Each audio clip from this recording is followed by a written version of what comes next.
Good afternoon, my name is Melina. This is Jared to Jared. On this week's episode, the Jareds will discuss Darryl Anka, contacting Bashar, Jesus Christ, the boys' new religion, Galacticism, and much, much more. Houston, prepare for liftoff.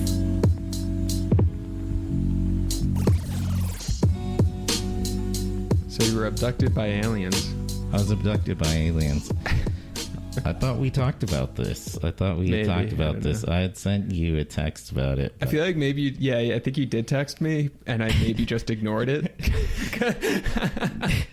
You were a big asshole. You ignored it. You cared not for my abduction. Yeah. You know? But I think it was like amidst like some other texts, so I just responded to like the most sane sounding one, which wasn't the abduction one. Right. There's always those funny memes about like when I open my phone for the first time, my friends text me like 18 times. I'm like, that's probably a Jared's.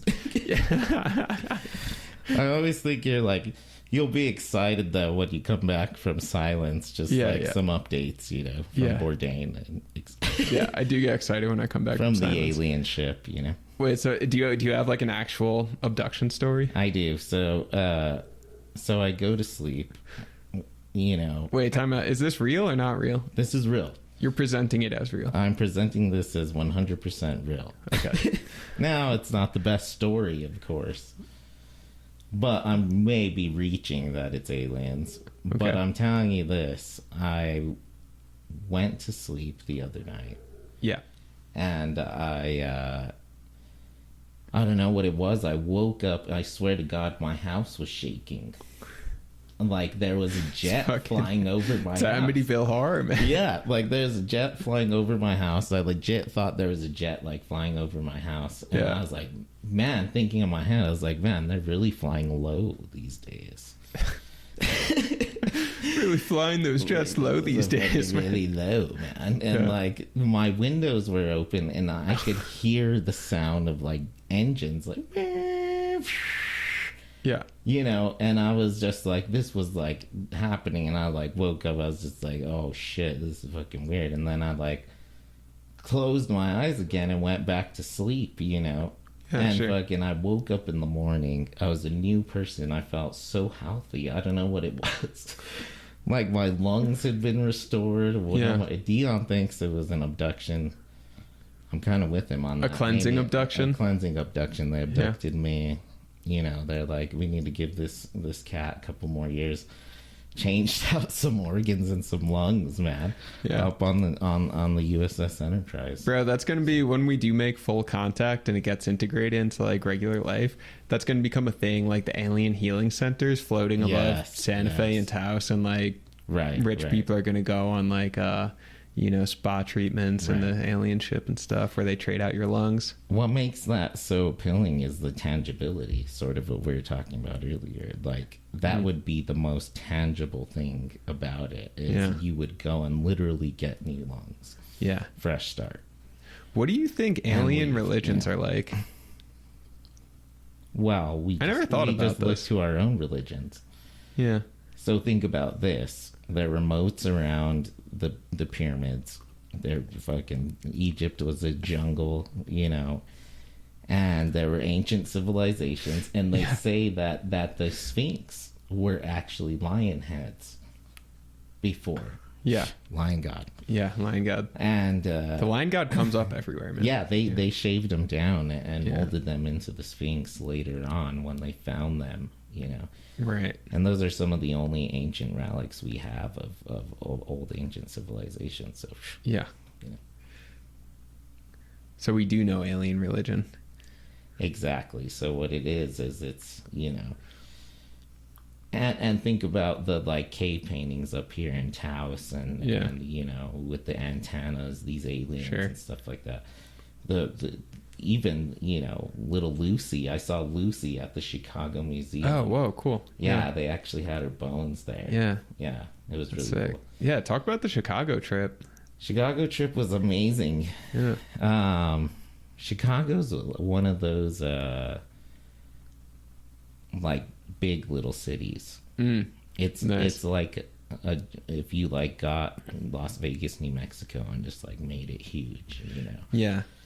It has of course I didn't see the whole city, but you know, walked around Soldier Field, went to the Chicago Museum, went to the oldest like Italian restaurant in town. Oh, sick. Yeah, they like bring the food like out. Al Capone ate there and shit like that. Yeah. Bring the food out on trays. You have to like walk upstairs to go in there and stuff like right. that. Oh, that's cool. Yeah, it was pretty cool. The city itself was awesome. And then was put up in like the Hilton, you know, that was nice. Yeah. Was able to hit some buffets. The food alone is worth the trip. Yeah. Plus that city's alive, man. There's just people around all the time. Isn't that a nice thing? Like, yeah, it is. Yeah. It is. We don't get that here. No, not much. Although today in the plaza it was pretty nice. I was walking around and there are people out and about. But it's like tourists. It's not like people will actually live here, you know? So that's kind of... And not at like 11:30 at night. Yeah, You know, sometimes... There's dude, there's a lot to be said just for like vibrancy, just like life in a city, you know?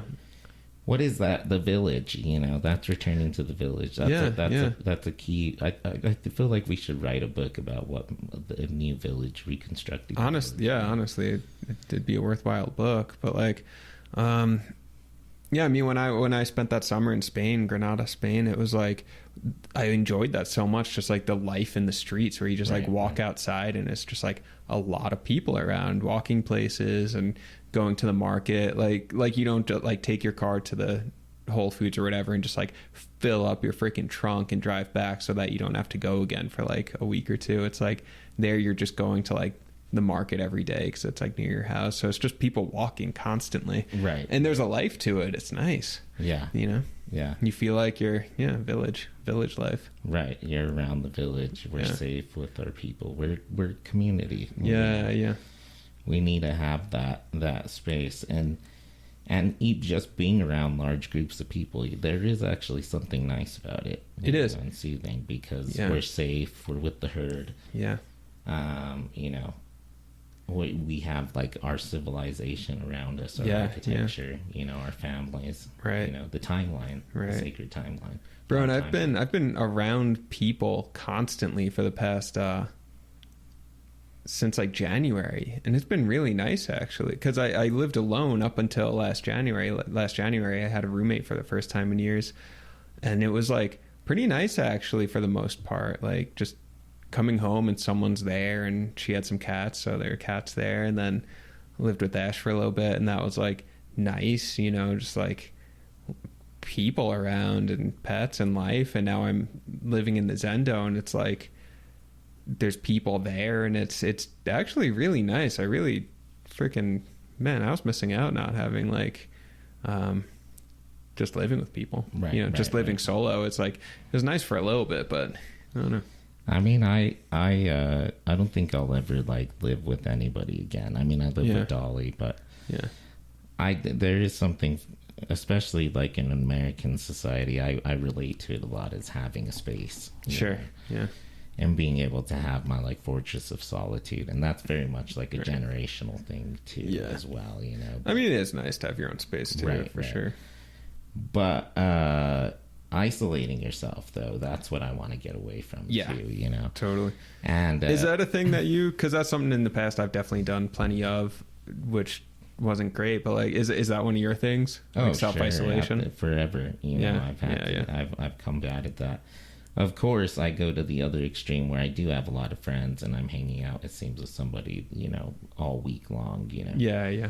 But I can go through stages of that. And you know, an interesting discussion me and Dion were talking about, just like millennial alcoholism, you know.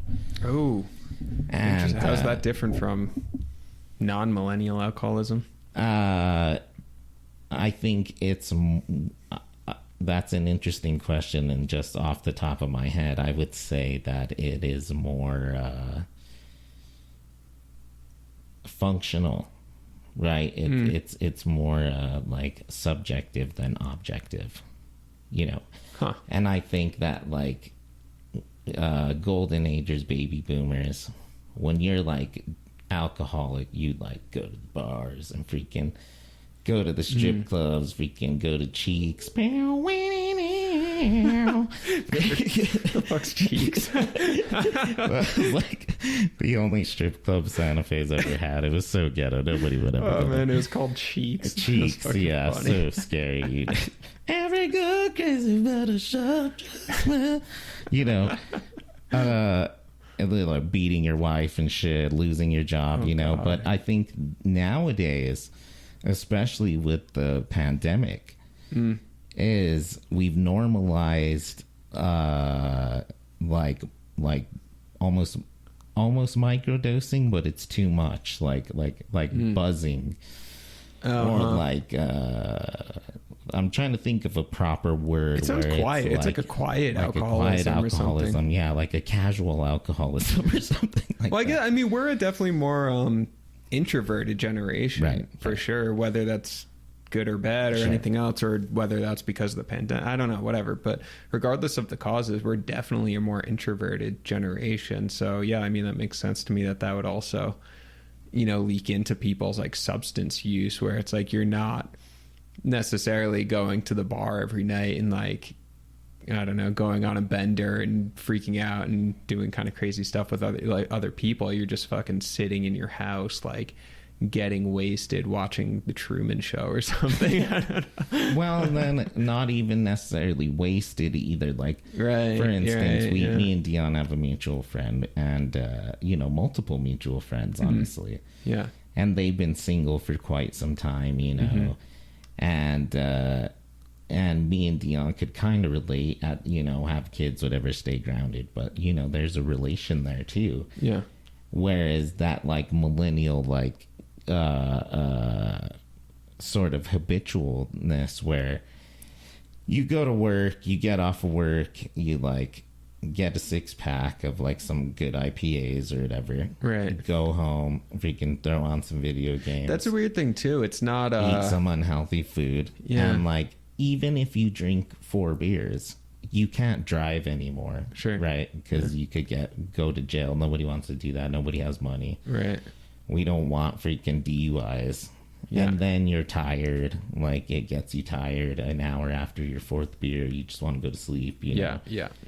Little bit hungover, whatever the case. If you have 5 or 6, then forget it. You just don't really want to hang out. So what ends up happening is you're not really getting drunk per se. You're still going to work and stuff, but you're completely isolating yourself. You're not saying yes to hang out with people. You're not saying yes to go on bike rides, to go to the gym, to eat good foods, to like go to the pumpkin patch, you know, I don't know, clean your house, etc. You know, go to the pumpkin patch. Because drinking is good and it's fun, but it's something that shouldn't be had all the time, you know, and access. That's not all what life is, you know. Yeah, of course, yeah. And yeah, I don't know. I think that I think it's something that a lot of people deal with nowadays, and I think a lot of it spans from the isolation, you know, while it causes it too. Yeah, it's all like a terrible feedback loop, right? Right. I think too, it's like the I think like craft beers and stuff has kind of like almost shifted the perspective of it, because there's a seeming difference. It's not a difference, but it's a seeming difference between being like, oh, I'm just a beer guy, man. Like, I got these like really good like hazy IPAs from like the brewery down the road, and like I have a bunch of them in my fridge, you know, versus just like a fridge stacked with like Budweiser or something. Same shit, but there seems to be a you know, it's almost like a hobbyist sort of thing if it's like craft brews and stuff like that, but you're still kind of doing the same thing, you know. Right. Well, that goes back to the point of like normalizing casual alcoholism. Right. Where it's that's like, a weird thing. Yeah, no, normalizing substance use and like abuse. Yeah. Alcoholism, like I'm being cool. This is like sideways, you know. I'm called right. Giamatti. I drink IPAs. Right. I'm not like a drunkard. I don't drink like. Right. I'm not a baby boomer. I'm not gonna drink like freaking Jim Beam. Yeah. But it's like, but you're still drinking. Right. know? Do you think that alcohol is the most romanticized substance? Sure. Well, yes or sure? I mean, I say sure because it's argued, right? Yeah, you can argue whether or not it is, but I would say that there is. I want a strong yes. There's a not. I'm not going to give you one. Because who knows, man? I've never done crack or anything, but sure, you know, maybe crack is really romantic. They're always dating each other. I don't know. You know, it seems like they have boyfriends and girlfriends more than I do. So, oh my god. But yeah, it's a very romanticized. Because I'm thinking substance, because I'm thinking I don't like Hemingway and shit like that, right? I mean, you have take like 1920s Paris, which is like one of the most romanticized, periods and places, right? Right. And Hemingway, Fitzgerald, all these artists out there were all like kind of drunk all the time and drinking absinthe and all of that, right? And then just writing stuff and like, I mean, their lives were very messy, but I think there's quite a lot of bit of romance there, or not just those, like a lot of writers, throughout the 20th century Bukowski, Carver. Yeah, exactly, bro. I mean, there's so many alcoholic writers from the 20th century. Right. And it's romanticized. It's very romanticized. But then you don't get like, I don't know, no one's like, oh yeah, man, like Stephen King doing coke in his house by himself, writing about Pet Sematary. Like, oh man, I wish I was there, But I like this categorizing drugs though. So alcoholism, I like that because I've never really been able to place it.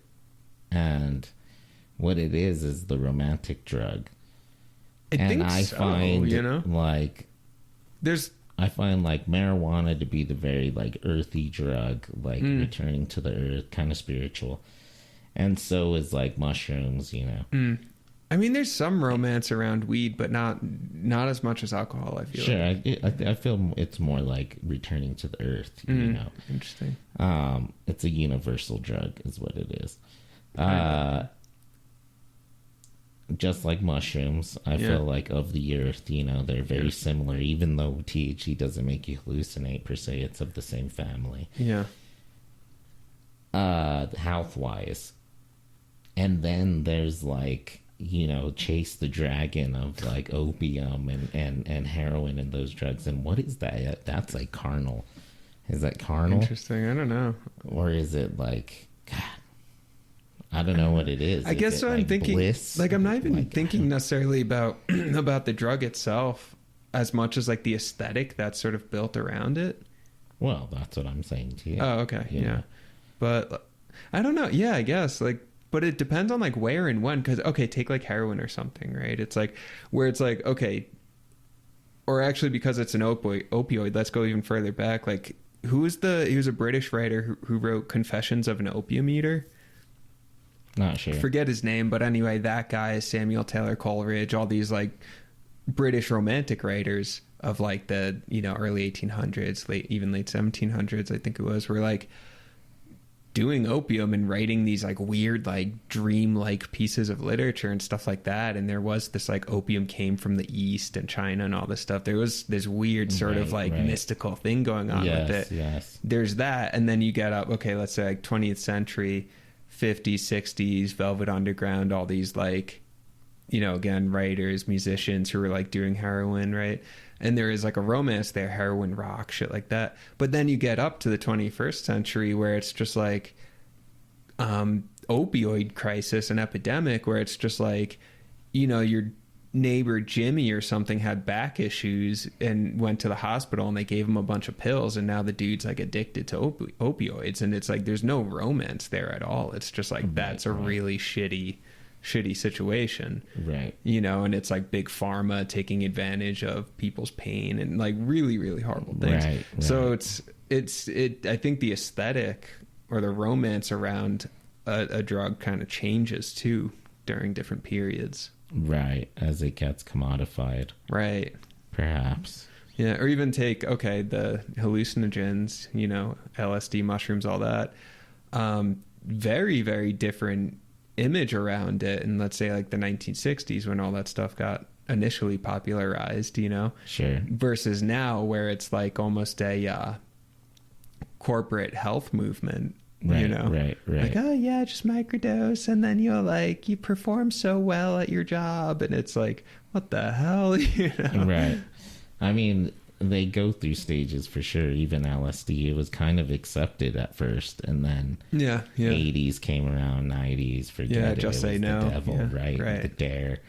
And same with like marijuana, you know, it was accepted probably hundreds of years ago. Right, yeah, you can even get into like ancient times, right? And like what was going on there. Yeah. The like Afghani Kush comes from like this old ancient like weed forest in Afghanistan. Really? That they found. Yeah. That's nuts. Yeah. So well, even meditation, bro.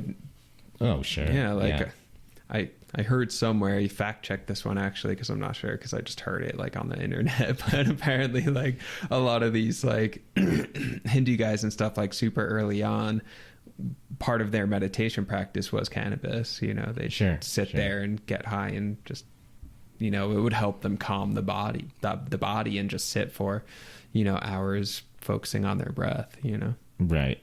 So, which is, I believe, makes a lot of sense. I mean, and again, like I say, it's in the family of mushrooms, of ayahuasca and stuff like that.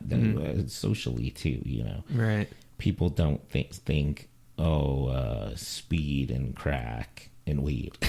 Yeah. You know, it's that's not with the family. You know, weed's not with that family. Like people that do cocaine don't like smoking weed. Because it does the opposite of what coke does. It actually like makes you not be a cokehead. I feel like everyone I know who actually does a good amount of coke also smokes a lot of weed, but that might just be like, I don't know if they like keep them separate generally. Sure, but not like pothead, like a person who's really like loves weed. Like they know that maybe it's the opposite. They know that coke ruins their high, you know. Right. And that was one reason why when I was younger I never did hard drugs. It's because I just fell in love with Mary Jane. Mary Jane. And it kept me from doing a lot of drugs because I was always just like, I'm high, man, just like so hungry, like I'm gonna get a milkshake, you know. Sure, yeah. I don't want to do coke, like right. Yeah, it's gonna give me a headache. Yeah, it's wild. Right. Eyes all red. Like I want to go out to movie, dude. Yeah. You know, and that's why, honestly, I have never really like dealt with crazy alcoholism. There have been times where, you know, you've gone through this too, where we drink too much, perhaps, whatever, going through some shit. We try and, you know, get into sort of self-medicating instances, which is not good.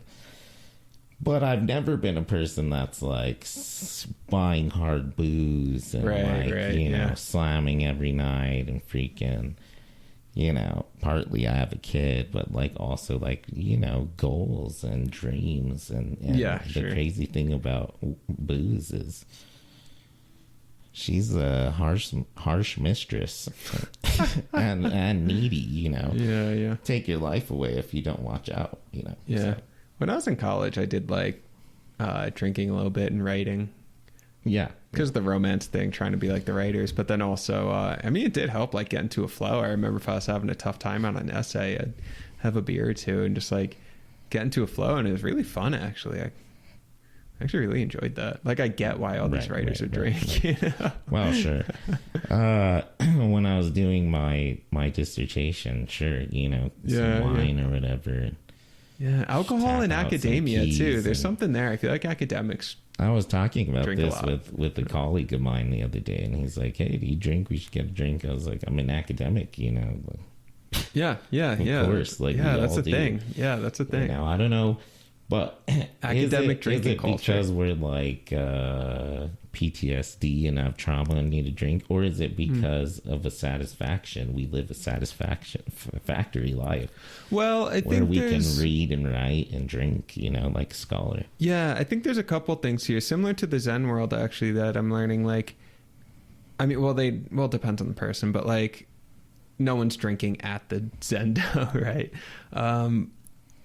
Or even really outside of it that much. But there is like people who get into it are very sensitive types. There's a lot of artists, writers, academic kind of people who do get into the meditation, spirit world, all that sort of stuff. And I think it's because they're just sensitive people, you know? And then I think that's true of academia too, because it's like, depending on the, you know, subject matter, but it's like, you know, if you have someone who's like going to spend, you know, however many years reading poetry, I mean, that's a very sensitive person, which is great. That's really sweet. That's someone that's like very aesthetically open and all of that. So I think there's an enjoyment of, you know, going into a flow state, you know, which alcohol and other substances can help with if you don't overdo it. And then there's also sensitive people, I mean, need to numb sometimes because the world can be harsh, you know? So then it's self-medicating. It's a coping thing, you know? Exactly. So, but I don't know. Would you say that's true, that people who get into academia are generally more sensitive on the kind of, sure, I don't know, sensitivity spectrum? Right. Yeah, of course. Right. You know? Even just look at it historically, culturally, yeah, especially in contemporary culture, just like, this freak. I've literally had girls like go on a date and then not want to hang out with me anymore because they thought I was like a nerd because I like read too much. You know, it's that's like pretty funny. A sensitive dude, you know, yeah. It's like, oh, he's a freaking scholar, right, you know, or just like they think you're a freaking gay dude or something, you know, just because you like go to, you know, which nothing would be wrong with that, but just like, hey man, I'm like just an academic, you know, it is what it is, and fucking, right. But I think there's a spectrum too, because I've met some academics who are freaking hard-headed and hard asses. Just like, totally. They'd be generals in like, you know, the for army sure, if they were in it, you know. Yeah. So there's a spectrum, and just like I masculine man too, you know, both of us, whatever, like, you know, being in academia and stuff like that, I think, there's always a range. There's always a range of right. But Alexander the Great, you know, he was conquered the world. That dude was a drinker. Guy was an academic too. Yeah, you know. Yeah. Do you know about Diogenes? Tell me about him. Diogenes was a ancient Greek mystic kind of dude, you know, and he would just like, weird guy, just like, he was, you know, so awakened or whatever that he would just like do whatever he wanted, hang out in the plaza and just like do weird shit, you know, that sort of thing. But apparently he was very clever. And there's all these stories about like encounters between Diogenes and Alexander the Great, where Diogenes, because he's just so like anti-institutional and things like that, is always just kind of like giving Alexander the Great shit. So like one of the stories is like Diogenes is like lying naked in the plaza just because he didn't care, right? And laying in the sun, and then Alexander the Great walks up to him, and they never met before, and he goes, "Are you Diogenes?" And Diogenes is like, "Yes." And turns out Alexander was looking for him, seeking some kind of wisdom because he'd heard so much about him, right? And then Alexander's blocking the sun and casting a shadow over Diogenes, and Alexander is all, you know, hands on his hips, "Well, I'm Alexander the Great and I've come." And then Diogenes cuts him off and goes, you know, "You're blocking my sun, so move on," you know. And that's sort of Diogenes' thing. But nice. I don't know, Alex the Great made me think of that, but I don't know. So essentially Alexander was a bastard. Yeah, I guess so. That's pretty funny. Yeah. Well, I like that too, because nobody really is shit of anything, you know. And we always, but that's the idea. Like, Diogenes like saw through the ego stuff, you know, inflation of our own egos, you know, just like, oh man, I teach English 11-10. Somebody's gonna freaking die tomorrow if I don't turn these grades in. It's like, dude, just calm down. Yeah, you know. Yeah. Well, that's been nice. That was a big takeaway from this past retreat week at the Zendo, where letting go of that, I guess, attachment to like status or institution, which, I mean, I was already not that into status or whatever, but just completely, to an extent where it's just like, actually a friend of mine, I haven't talked to him in years, but he was a friend during college, had this really funny story where his dad was like an investment banker or whatever in New York City, you know, bigwig kind of dude. So this kid, James was his name, he goes with his dad to like, you know, into the city, like do some stuff, and they had to like, his dad had to like go to this meeting or whatever with all these other suits, you know, and James is like, he's got this like doing the hippie thing. He's got his beard and long hair and like ragged clothes and stuff. And his dad's like, just like, dude, you gotta wait outside. Like, you look ridiculous. I'm not bringing you into the office like that, you know? Yeah. And then James had this like funny comeback where he was like, dude, like if we all stood there fucking naked, it's like, you know, who would look the most dignified then, you know? It's like me. He's like this in shape college kid with like long hair and a beard. He's like, are all you fucking investment bankers all the shit, drinking too much, you know? If we really stood there in our skin, like who's the more dignified one, you know? And his dad's just like, you're still waiting outside, you know? But I like that because it's like that. It's just like, and I was really feeling into that this past week, just like, oh yeah, it's all just a mask. It's none of it's real. It's like, cool, man. Like, all right, you're the head of whatever. You've done this and that. It's like, you know, you die at the end still, right? You know? So and there's a level of freedom in that where it's just like, oh, cool. And just, who cares, you know? Yeah, there's a lot of like my dad's business, you know, a lot of like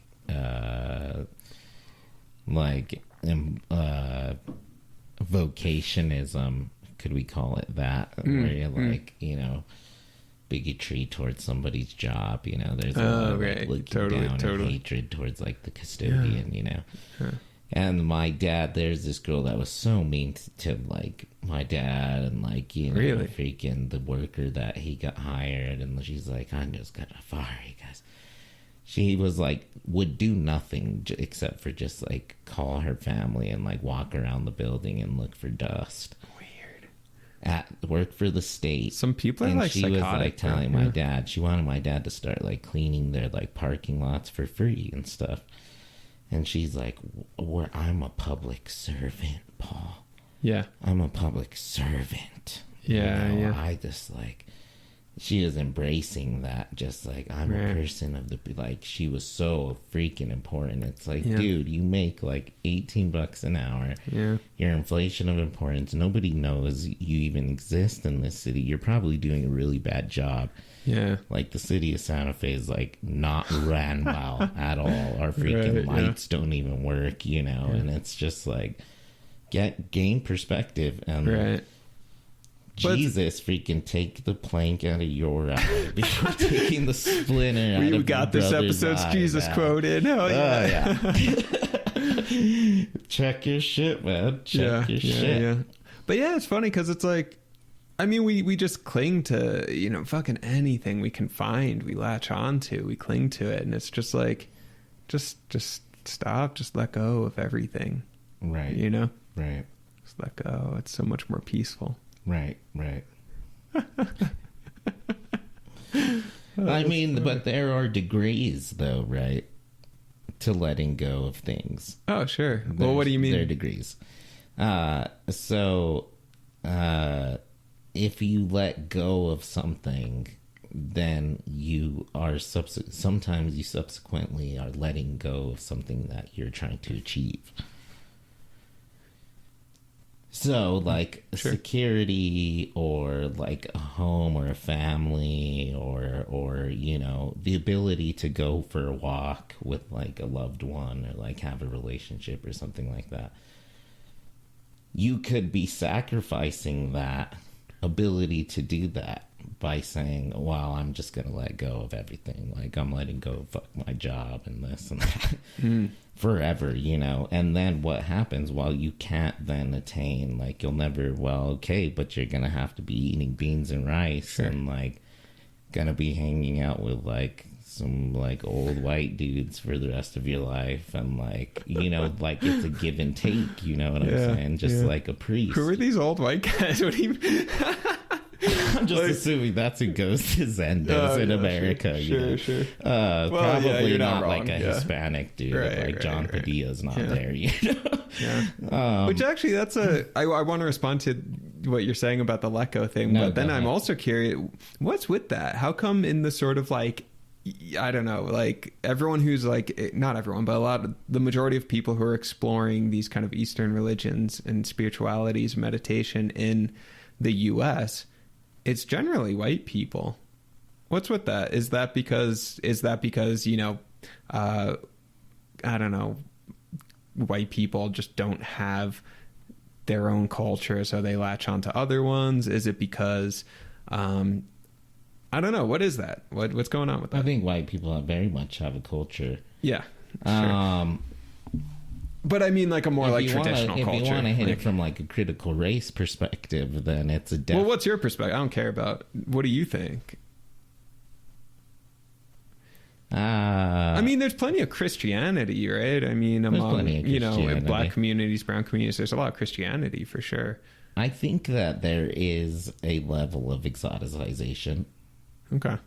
You know, which goes with the colonial complex. Right. And then you're able to, like, you know, then take charge of an Eastern thought or religion, you know, and then by doing so westernizing it by just being like, oh shit, now this is a white heterotopia. Yeah. Of just white men. It's no longer like a multicultural experience, you know. Thus the doctrine getting lost, you know, and that's like a big issue with like American Christianity too, is they just turn into white heterotopias. Yeah. And it's like, this is a Middle Eastern religion, you know, but yet it's ran by all white men. Right, right. Know? And it's like, and then there's a disconnect there, and then becomes just like every other white heterotopia, you know. Yeah. Which, by the way, we should read that article. That's super interesting. Foucault's White Heterotopia. Oh, yeah, that'd be cool to talk about that one on the show. We should do that, bro. Like, we should. Yeah, because we've done movies. It'd be cool to, like, share an article, like Foucault article, and talk about that. That'd be really cool. I would say, though, that it'd be short-sighted to say that there's not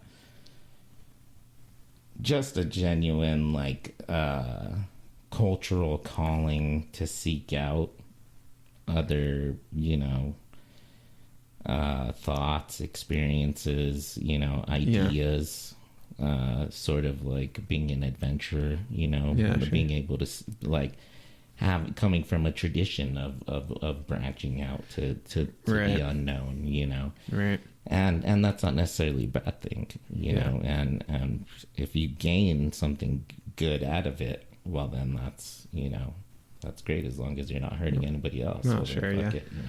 Yeah, and I guess to answer my own question, because I'm literally experiencing this right now, right? Practicing Zen and why kind America. Well, one, I mean, Buddhism itself has always been pretty mobile and multicultural. Like, it started in India, then made its way up to China, which then it made its way over to Japan, and then you get this mix of Buddhism and Taoism, and that becomes Zen, and then you have Korean Zen, and then they eventually make their way to the US, and now you're seeing, you know, American Zen, which is still relatively new, develop. And so I mean, it's always kind of moved around a lot. I mean, Christianity too. I mean, all this stuff is pretty mobile, you know. I don't think there's any like white religion, black religion. It's all very mobile. There's Jehovah's Witness religions and congregations in like Russia and shit. Right, exactly. Yeah. There is something else to say that it's much easier to be like, this is a Zen temple. I'm your leader, and like I'm a Zen master, and like let's do all this shit that I read about without repercussion. Like in like in American religion, if I opened up like a Catholic church, it would get closed down, like by the Roman Catholic diocese or whatever. Exactly. And like the state would uphold it, because I'd be like in copyright infringement, right? And they could sue me and stuff. Oh, interesting. Yeah. You know, and like, or like if I tried to opening up like Jehovah's Witness Kingdom Hall with their literature or something, they would literally sue me. Like, right. Yeah. They'd shut you down. They'd shut me down immediately. Right. You know, and I'd have to come up with a new name and everything, and it just wouldn't be it. Right. Whereas, like, in America, I could just be like, this is the Thing Luton Tang freaking Zen Buddhism temple on 2nd Street. Right sure. next to my favorite brewery. Well, it depends. And I'm going to be the leader of it. Right. And it's going to cost this much. There are people who do that, which is actually seems pretty abusive. But traditional Zen, like, it's actually very, very, very consistent with its lineage, which is actually something I really admire about it, where it's I mean, these teachers can trace back, literally 1,000 years of teachers. So it will be like, I was taught by this person, and they were taught by that person, and that person, and that person, and so on for literally 1,000 years, which is, and that's to, ensure that there is some sort of, like, I guess, cohesion there, lineage cohesion, to pretty much try and defend against I don't know, fucking Jim Bob, the meditation teacher, which that still cool goes that on, there is, but then it's hard to, like, fact check probably in some instances, and then in some instances, sure, yeah, there's a lot of Zen temples that they just don't mention that, at all. And it depends. I mean, people do get taken advantage of. Buddhist temples. Well, I guess the one main reason I'm bringing this up too is because it was on NPR the other day. Remember, really? I was telling you that there's, like, this, like, huge, like, wave of, like, white men becoming, like, Zen masters of temples, like fake temples.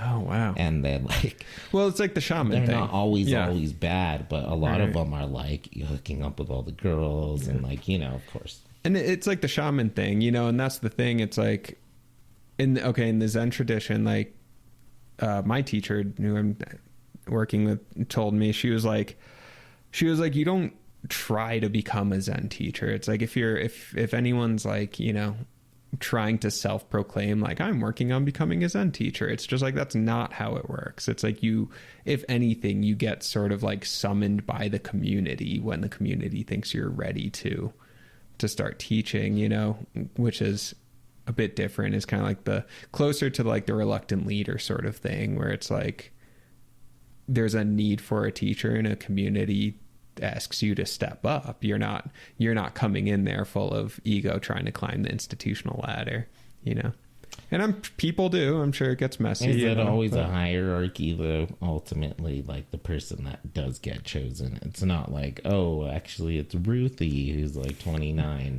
Yeah. It's always, like, the chick that was there second longest. Oh yeah, definitely. Which is also, like, right. Makes sense. Like, I want to, the woman I'm learning from, she's 83 years old. I mean, I'd rather learn from her than, I don't know, someone who's 30 years old in 2nd Street in Santa Fe or whatever. It's hierarchical, though. Oh yeah, there is a hierarchy, but at the same time, I do respect the woman's what she's learned over the past 83 years. Right. And so, is there a hierarchy there? Yes, there is. But I also respect that. Yeah. Unless he didn't like that person, which is very possible, and then like now you think everybody's pretty cool, but then, like, years down the road, I've seen this happen, like, Christian religions. Well, then you just, like, Pam doesn't like Tom, and, like, and, like, and that happens in Eastern religions. Oh yeah, definitely. Yeah, absolutely. It's just something that goes down, and then if, like, it's human beings, Debbie, who you don't really like, is, like, next up in line. Debbie at your sucks, Zen temple would be like, oh, Debbie. Yeah. It's like, I guess. Just like, cool. Debbie, shit, bro, I don't want Debbie. She runs the worst. Right. Yeah, I mean, which inevitably happens. I mean, there's gonna be hierarchy everywhere, and that's just sort of part of human nature. And I don't know. I feel like it's just checking in with our own experiences too.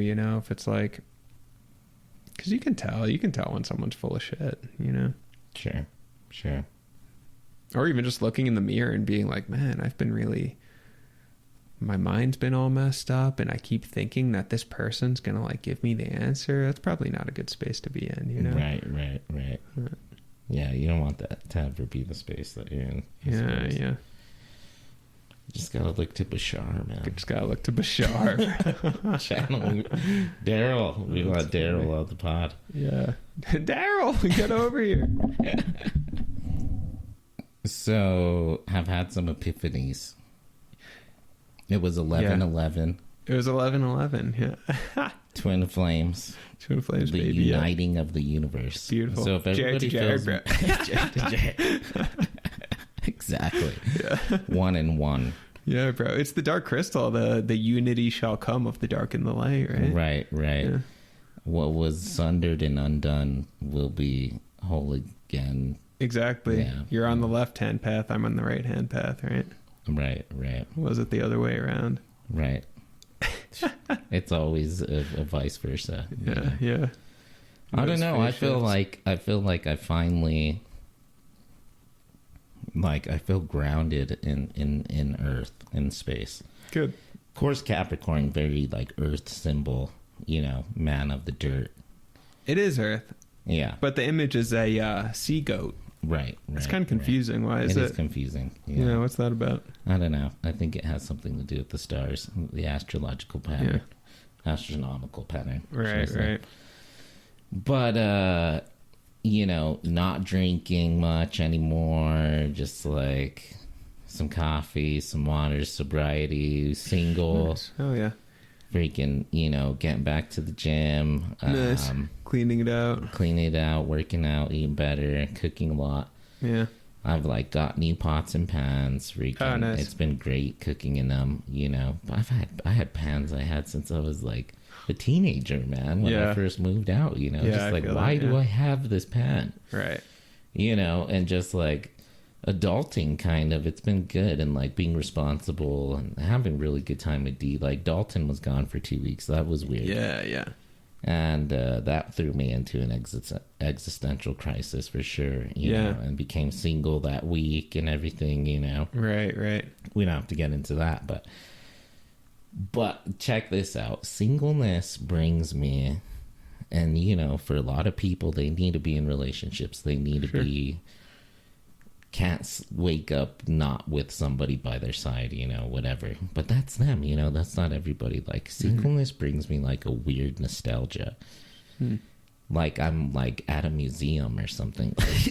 Like I feel like I'm a kid again. Like I can like a fresh slate of like being able to like, like clean my house and like the people I may meet and the things I may do, and like I can really like dedicate time to things like astrophysics and writing a new novel, the Time Stone, and being a great father, etc. Freaking, I don't know, just sort of an awakening to the self, which has been good. And and really relieving myself too of other duties that I feel. I don't want to burn myself out. Like I sent everybody a picture of Jimmy Carter. I'm not going to be the president anymore at college. One term. I love that you sent a picture of Jimmy Carter in the email. Like, one term, bro, I'm done. Yeah, fly fishing. I was like, I'm going back to the river, man. Go back to the river. Yeah. I was going to do was thinking about doing, was going to be on this union negotiating team, but I just don't have the time, and I'm still the chair. And I have to like be family man. I got to think about myself too, just being happy now in my older age and post school and stuff, me and Hagrid hanging out, going for walks. Yeah. It's honestly like nostalgia for the moment as always. Yeah, that's what it is. It's all about being present. Yeah, relationships are hard, man. I mean, they're definitely they push you. You grow a lot, learn a lot. I feel like it's kind of like the part of the idea of doing the Zen Sesshin, the retreat week, is like that you're always bumping into yourself. You're seeing your edge. You're figuring out like, where are my trigger points? What do I get caught on? And then ideally release that. But I feel like that's relationship too. It's just like getting caught, getting triggered, getting into patterns, and then trying to get out of them. And it's I think there's a way in which it can elevate one another, but then there's also a way in which it can be it depends on the match and the people. There's a way in which it can drag each other down. It depends on the dynamic. But Yeah. Yeah, they're tough, man. And I was like seeing this freaking Jessica Simpson. She posted a picture of herself. Simpson. Who's that? She's like a singer from right the from like the and she posted a picture of herself like 6 years ago. Yeah. And I know, random as fuck. But she posted a picture of herself 6 years ago, and she's like busted, like gained a bunch of weight. She didn't even look like herself. Just like she literally looked like Jessica Simpson, a Walmart chick. I don't know. Oh wow! And she was like 60. And then she posted a picture of her recently, so hot. Back to Jessica Simpson, just like freaking gorgeous, And oh wait, so she went through a cycle. She was like, right. Like good looking Jessica Simpson, and then like Walmart Jessica Simpson, and now she's back to hot Jessica Simpson. Nice, good job, Jessica. Yes, great job. She's inspired me. Oh, cool. And really, like, how old is she? She's got to be like 40s or something. Sure. Yeah. Probably a Gen Z. Yeah, Gen Xer. Yeah. Gen Xer. Yeah. I like Gen X. They're good I like people. Gen X. Yeah. Cool. They're relaxed, They're pretty relaxed, yeah. Right. They seem to have a good, like, Yeah, they're not like insane like millennials and Gen Z, but they're also not like, they're not boomers either, They're they're like a nice in between. Yeah. They have like a good existence for most of their life. Yeah. They're like pretty stable people. I like the Back to the Future, like good job, Jessica Spielberg Simpson. Good job, Gen Z. Gen X. But she was saying that she stopped drinking 6 years ago is what happened. Oh, cool. She was drinking, and what she said, she wanted to feel the pain. She wanted to experience the pain because wait, like she was running from the pain. Yeah, all of the pain in her drinking, life. Yeah, and then because you have a few. You're like stressed. You have a few beers.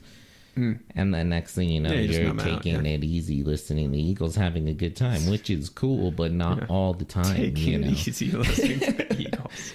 And that's the thing, you get, like I was saying earlier, we gotta like live with our pain. Like I would never want to like never not live in a world where there is that's what you meant. Okay. Oh, I see what you're saying. Or suffering. And she like wanted to live with it, and she said she needed to break a cycle, and that's another thing that can happen with like the millennial, you get into a cycle where it's like, shit, I need to do something about this, and then whatever, then you like, get pretty buzzed with your friends, few days out of the week, 3, get tired, go to sleep, don't hang out.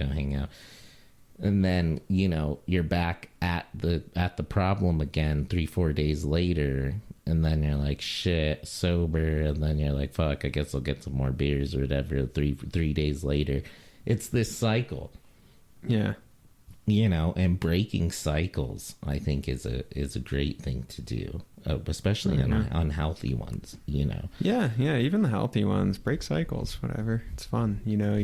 Actually, even the healthy ones. There's an epiphany from the Zendo this week. Was yes, let's get to that. Yeah, your mind is constantly trying to get you caught up, right?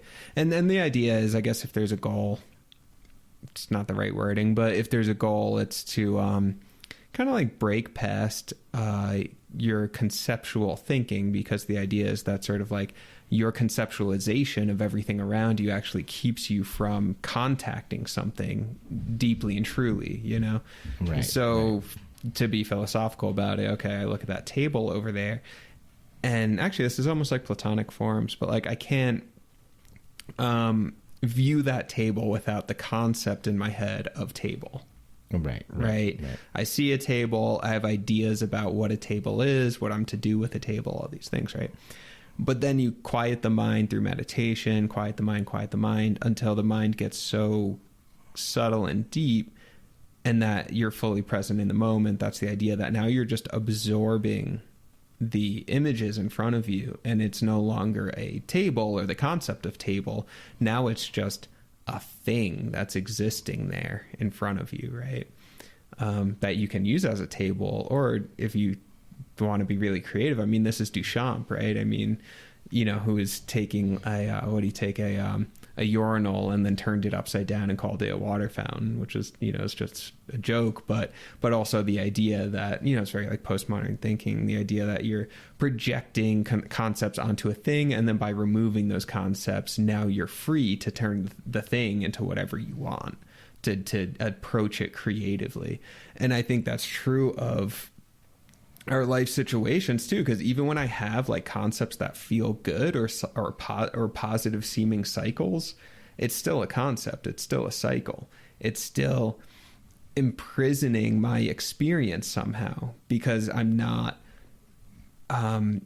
releasing or engaging freely with the thing in front of me, right? Even if I have this like, you know, positive cycle or positive habit forms or something like that, or ones that are just pleasurable or whatever. So then I knew that about bad ones. You know, of course you want to break bad cycles, right? That one's pretty obvious. But like, oh no, you actually want to break ones that feel good too. So my mind would get like excited with all these like ideas and things. And then I'd get caught up in that. And then I realized, oh, that feels good, these positive ideas, but they're catching me as much as the negative ideas are. So, you know, it's on one hand, I'm depressed, everything sucks, blah, blah, blah. That's the negative cycle, right? The positive cycle is very hopeful, like, oh my God, who knows what the future can have? There's so much potential in the world, all this stuff. But then that too is just a concept, right? So then you release that, good or bad cycles. That was the insight, that it's good ones too that I want to release. And then that allows you to freely engage with the thing in front of you. So the table, whether it's a good table or a bad table, now it's just a thing that exists and I can engage with it creatively. Would you say that Buddhism is against ambition?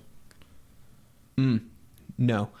It's against false ambition, but it's also against false laziness. So that's to say it's more about authenticity. So if you have someone who's, I don't know, wants to become CEO of this big ass company, whatever, and they're doing that because they have this like deep need to satisfy their internalized authority figures, right? And it's coming from that place. It's not coming from their true authentic self, but it's coming from this like neurotic need to please other people or whatever it needs to be, or they're scared. So they're going to attach themselves to success in order to feel bigger. That's bullshit, right? But then if someone is authentically, you know, I'm going to peel back some layers, and then it turns out that I authentically want some serious success, but I've been afraid of pursuing it. Great. And, you know, fine, wonderful. Go do that. If your authentic truth is to be president of the United States in a positive way, wonderful. And if Buddhism can help someone get there, great, you know? So I don't think it's against ambition. I think it's against falsity. And ambition in our culture and society, I do think ambition tends to be coming from a place of falsity. But there are people that ambition comes from a place of like deep truth, where they are just like built to succeed in some heavy ways. And that's great. That's really cool when someone gets to do that. You know, my relationship to ambition is like, I don't have any ambition. I have zero ambitions. Which feels good though. I love that. Like I fuck ambitions. I don't care. You know? So, but that's right now. But that also might talk about creatively engaging with the space in front of you. And that's because I got burnt out from work and I was tired for a long time. And right. Now I'm coming out of that, and maybe Angie did art for a few years, you know. Yeah, so you worked really hard at art for a while. Yeah, and who knows if in 6 months from now I feel really refreshed and I'm like, hell yeah, let's go conquer the world. Right. That's what I'll do if it's coming from a place of authenticity. Okay. But if my authentic self is like, and you can feel it, you know, it's like, hey, you need to have no ambitions right now and actually just continue to breathe and relax. That's what I'll do, you know. That's okay. Right. So right. I wouldn't say it's anti-ambition. That's a good question, though. Yeah, makes sense. Sense. Essentially, it's a tool to always keep perspective, you know, on what you're doing and how you're doing it. Pretty much, yeah. To keep an authentic, you know, goal or purpose in mind. Yeah, yeah. To find a genuine outcome. It's all just genuine outcomes, you know, and even like the relationships, right? I mean, you know, some people genuinely are just relationship people, and that's great, you know, and other people are genuinely really, really scared of being alone, and then that's what pushes them towards relationship, which is then more falsity. So, you know, I don't know, it's just, that's all. Right. Like I think it, opinion here, but I think it doesn't matter at all what we're actually doing, like the form that what we're doing takes. I don't think it matters at all. I mean, you know, within reason, if you're not murdering people and shit, but like what you're actually doing doesn't fucking matter. There's 8 billion people in the world. But what does matter is that what you're doing is coming from a place of authenticity. Right. I think, you know, and that's it. Yeah. So, yeah. Yeah, I could see that. I mean, which is good. Would you say Western religion has that same goal in mind for their followers?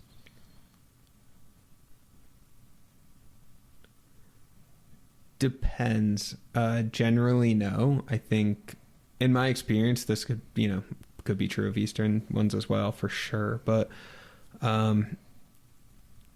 no, I think it's more about preserving the institution. I think it's more about an institution recreating and reifying itself than it is about actually releasing people of freedom, essentially, you know? Right.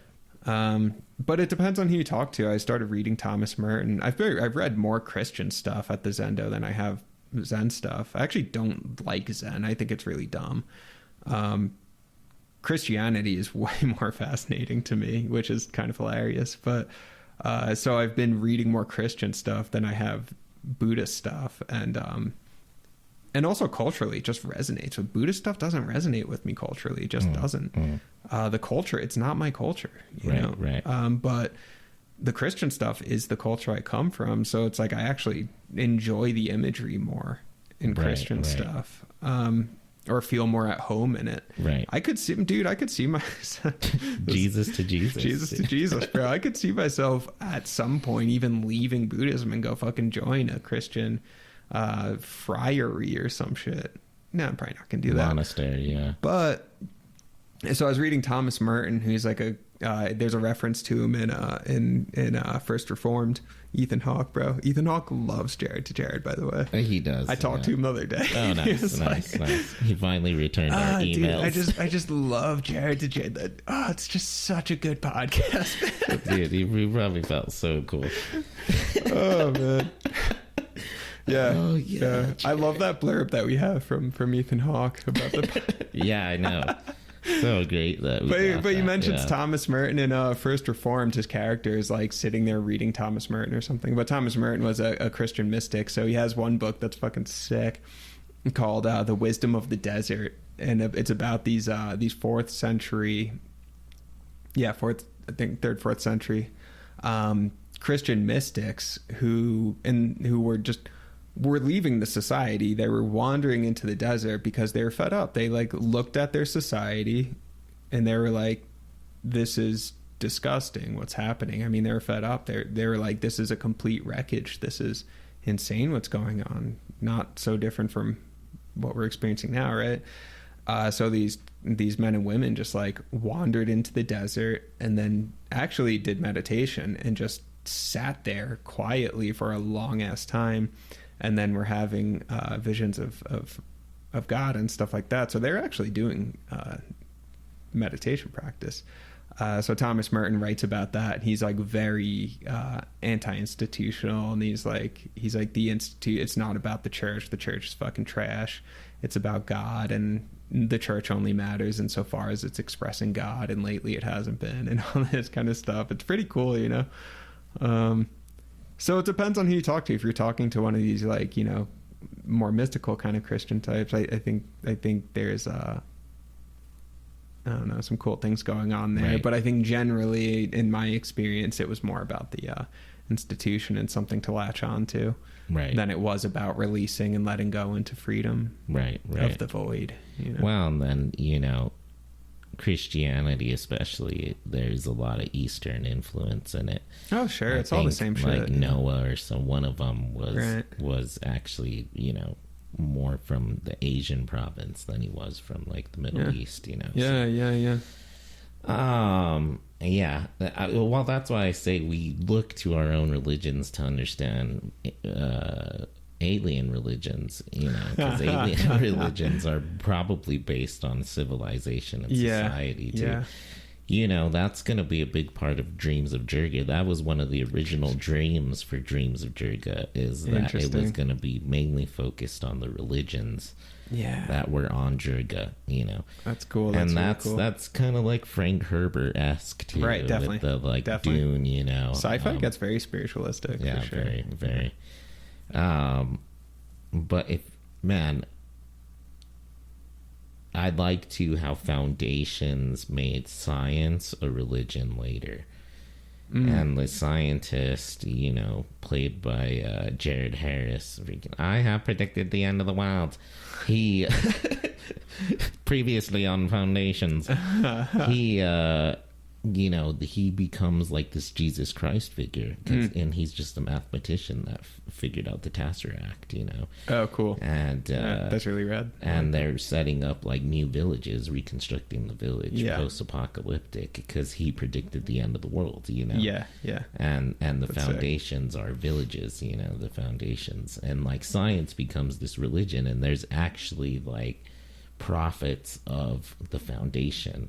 Yeah, who think of him, as like this like mystical Jesus Christ bring sort of person, and it's their job to go out and preach like apostles about the foundation and the science, and that could be a one big part of like future religions or alien religions, because when you do have a profound, say they're more advanced than we are, when you do have a profound understanding of the scientific, well, that influences the spiritual, and then we then can, manipulate or imagine a god or gods or creators that are beyond, what has been thought of or prophesied in the village about. Because now it's not just the village; it's the civilization, it's the space, it's future, right? It's galactic spirituality. It's galactic spirituality, man. I like that. Let's go galactic spirituality. I'm sold. I'm in. Nice. Let's start it. It's time. This is our religion. We're starting it. This is it. It's time. Galacticism. We'll be the original fathers of galacticism. Galacticism, Jared to Jared. Salt pillars of us. Yes. Oh man, I can't wait. Made of computer chips. Yeah.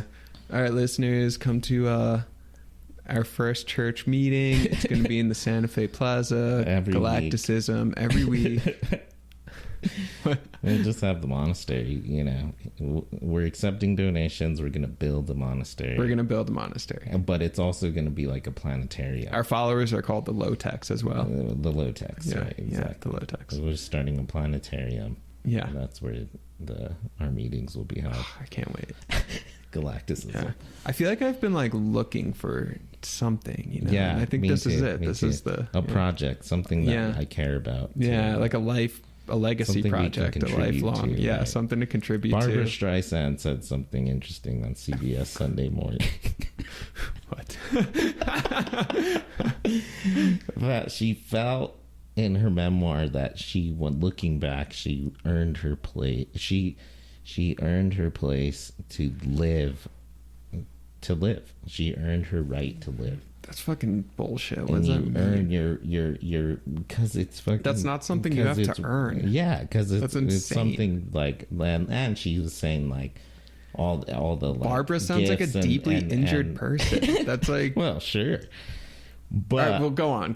Wait. But the like, her fame and stuff too. Sure. She wanted to live up to that. Like, sure. But there's something to that. Is freaking thinking of Jim Bob now. The trailer. There's something to appreciating that we're alive. Yeah.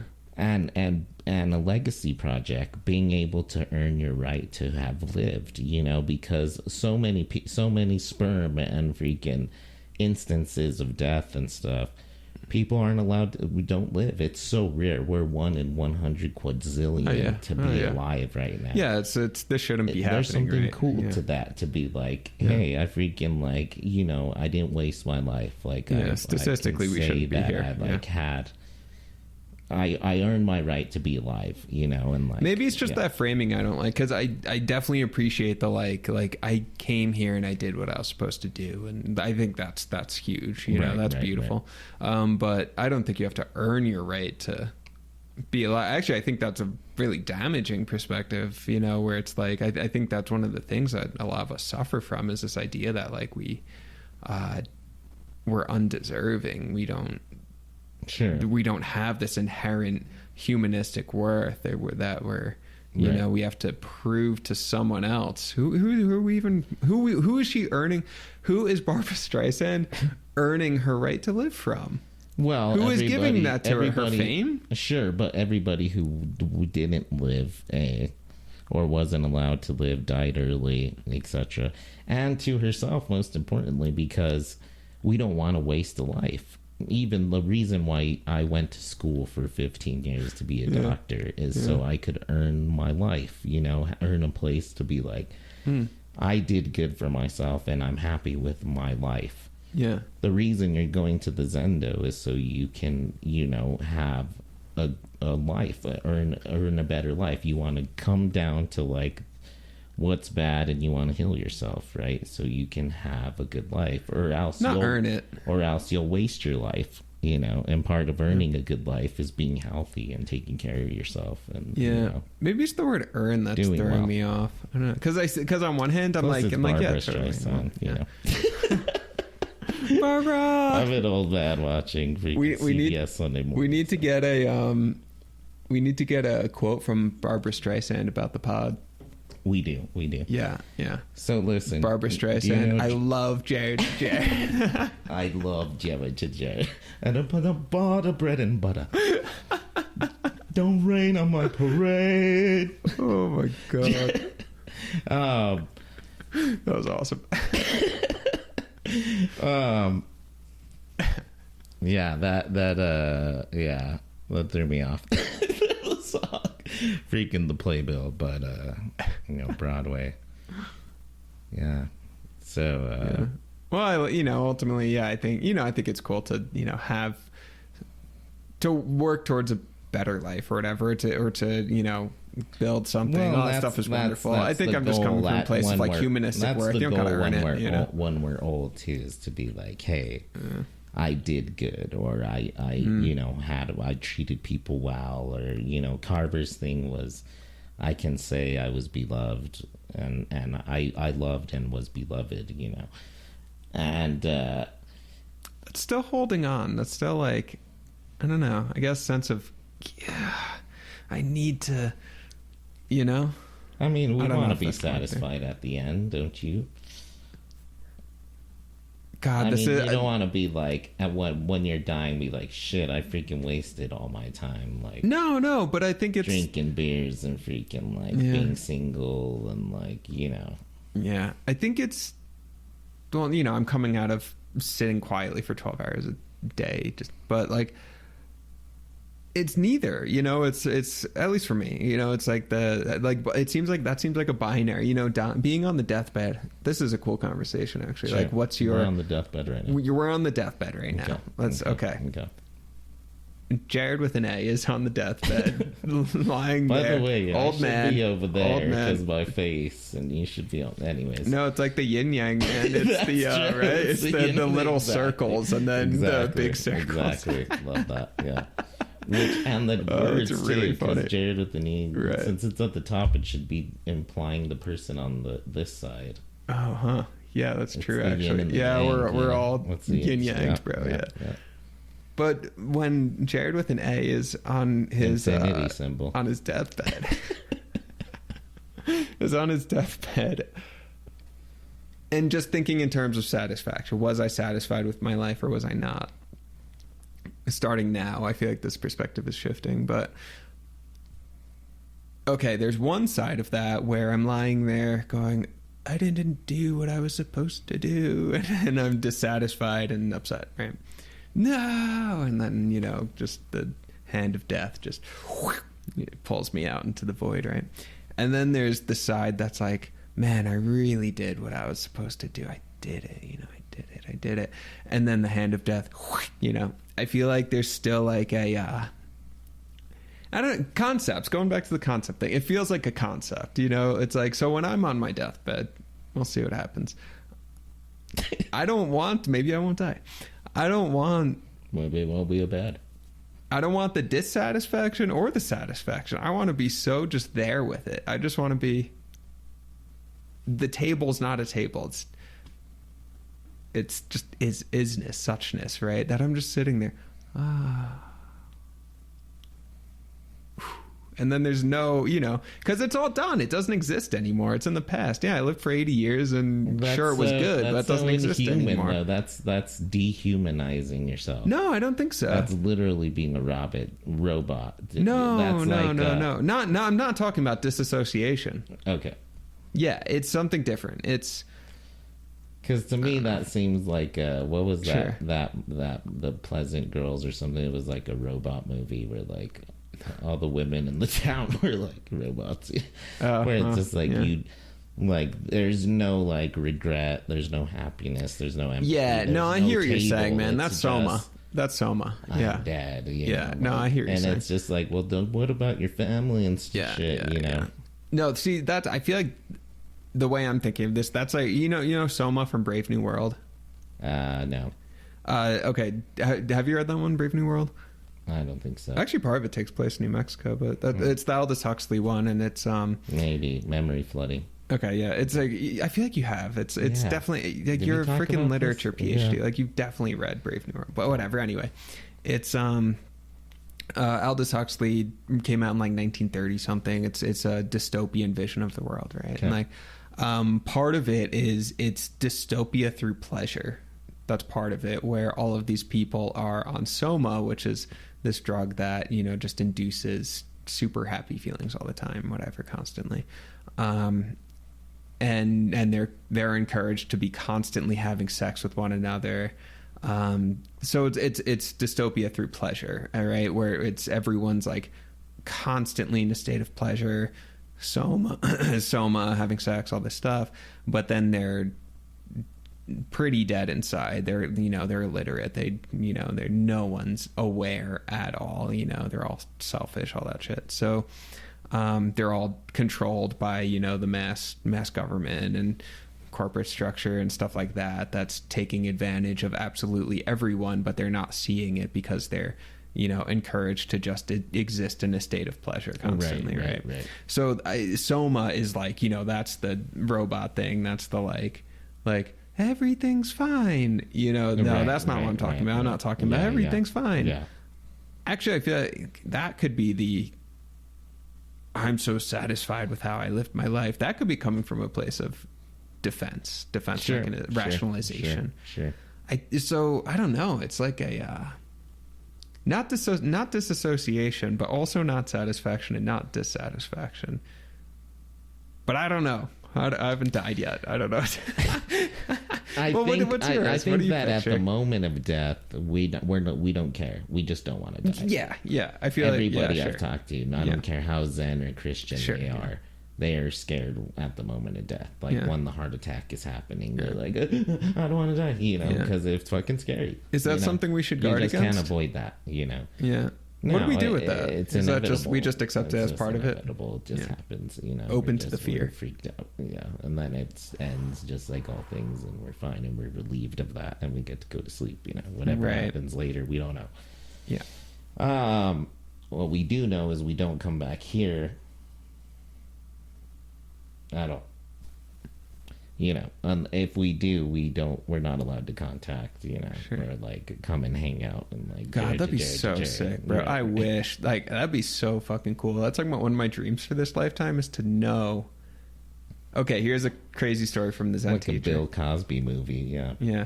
Here's a story, you know, however you want to interpret it, that's fine. Real, not real. I don't even care if it's real or not real. It's a cool story. Okay. So she says that she remembers a past life where she was in somewhere in northern New Mexico, right? Way back. She's a young woman being chased by these two men, right? And she's like running up a hill and then like tries to hide near in like a ditch or something, and then there's a snake in there and the snake bites her, right? And then she said, she goes, and I saw the hill where that happened. And I was like, what the hell? I was like, really? She goes, yeah. She's like, I was driving one day or something and, you know, pulled over in the spot, whatever, and happened to see this spot. And she was like, I had a flash of like memory and like knew that was the hill where that happened. Maybe not. I don't know. But man, in my life, I would fucking love to, whatever, you know, proof, not proof, who cares? Would love to run into a spot where I'm just like, oh yeah, that was my apartment from 3 lifetimes ago, you know? I think that would just be so... Right. Like or put it this way, if we fully had like the verifiable capacity to do that and go visit past life spots, if that's the awesome, cosmology of the world. That's some sci-fi shit, yeah. That would be so fun. Right, for sure. Yeah, it'd be really fun. Just like all religions, you know, they're really like fantastical because it would be like magical and fun. Like Jonah was eaten by a whale for 3 days and then stood up at the bottom of the ocean. You know? Yeah. I think that's part of why I like religions. Let's just like, say that she's right. Sure. Yeah. Okay. Well, there'd still be ramifications as to how we end each life and how we live it. What do you mean? Even if we come back and live again, reincarnated, we'll never ever be Jared in 2023 again. Sure, yeah. You know, so there's this ramifications is temporary, for this temporary state that we're in. So might as well, I think, make it worthwhile. I don't like the word earn yeah, either, absolutely. But, yeah, you sure. know, you want to do what you came here to do.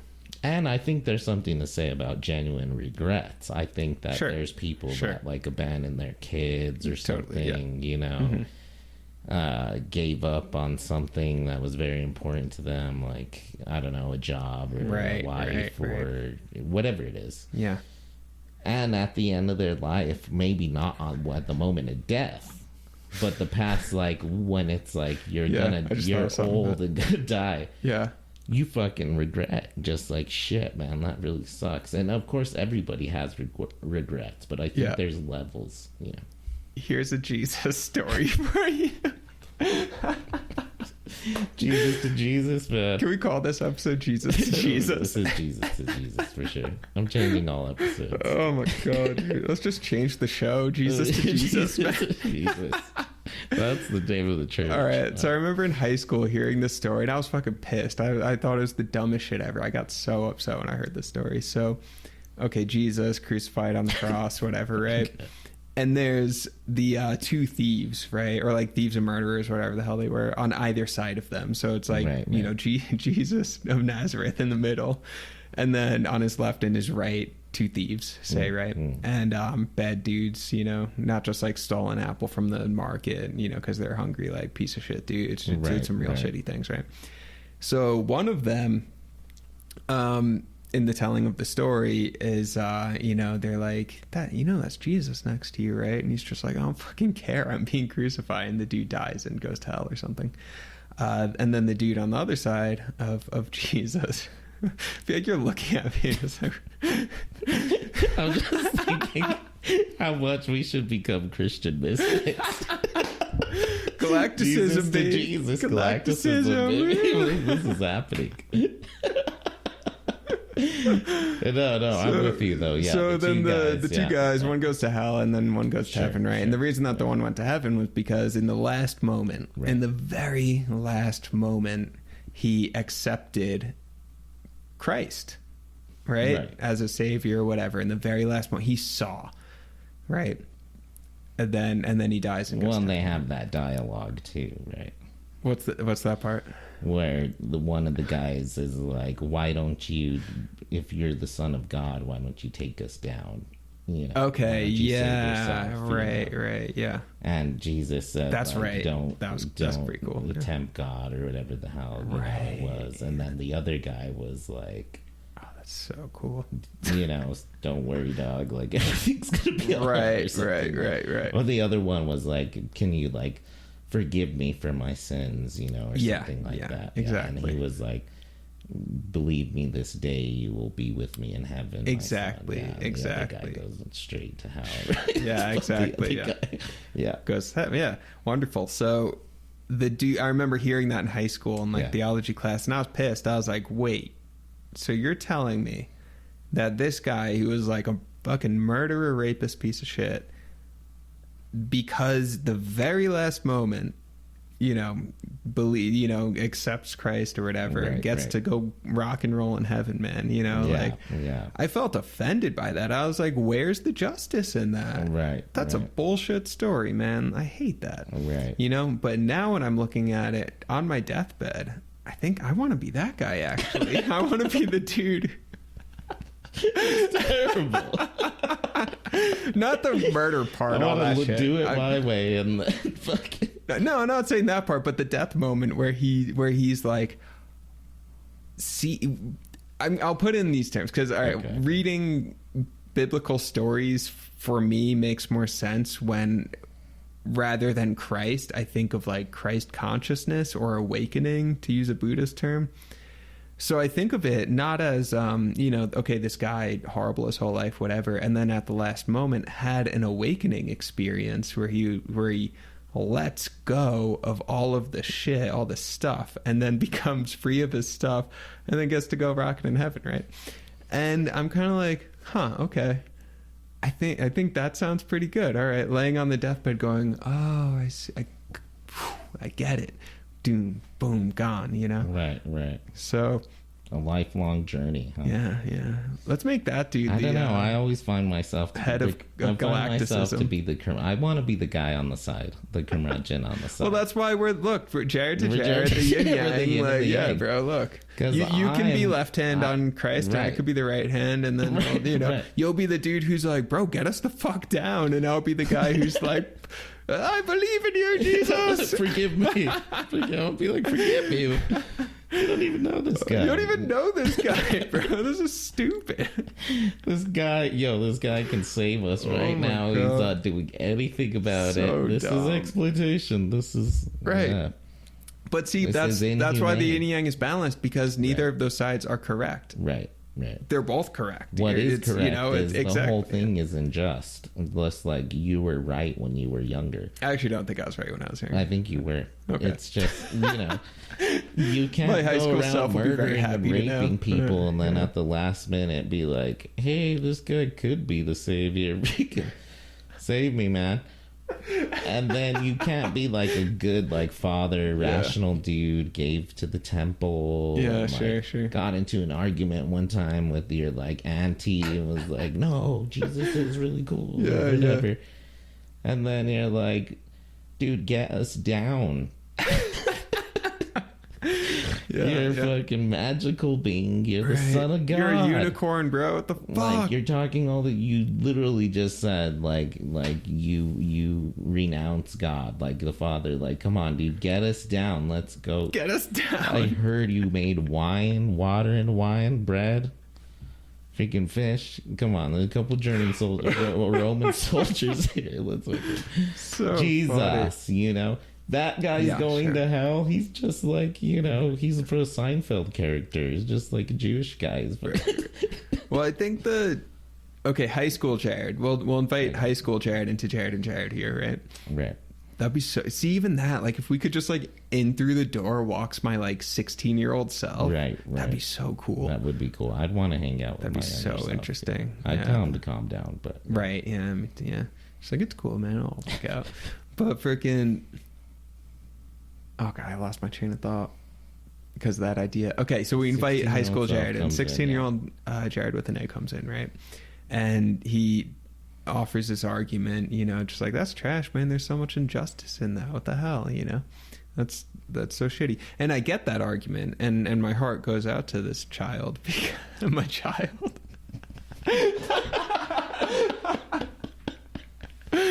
Okay, my heart goes out to him because right. My heart goes out to him because it's like he's a sensitive kid, man, you know, and he's like, the world is so fucking cruel, and you're telling me that there's no justice then, that this guy just gets off the hook? Like, just because he brown-nosed Jesus at the end, you know?